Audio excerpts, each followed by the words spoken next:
Олегович, можно вас попросить выйти на сцену?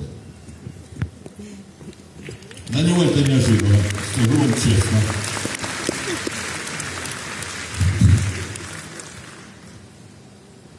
Ровно 20 лет тому назад, когда мы праздновали 55 лет, я пригласил на сцену Дворца культуры шахтеров Юрия Алексеевича Спиридонова. И говорю: Юрий Алексеевич, ну согласитесь, что Воркута лучший город. Он зачесался. Я говорю: Воркута – столица мира. Вы согласны? Да!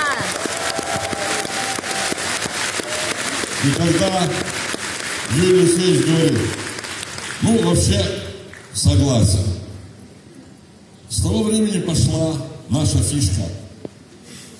Воркута – столица мира. Юрий Алексеевич, коль вы согласны, надо выпить за это дело. Сергей Анатольевич, вы согласны? Я не вообще согласен, а в принципе. Ура, это к счастью.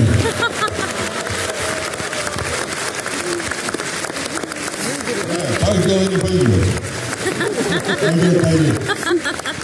А есть что? Это на счастье. Нет, подождите, Леночка, он отказывается со мной выпить. Есть шампанское еще? Ну вообще, ребята, конечно, рюмки бьют на счастье, я понимаю, девочка переволновалась, но, по крайней мере,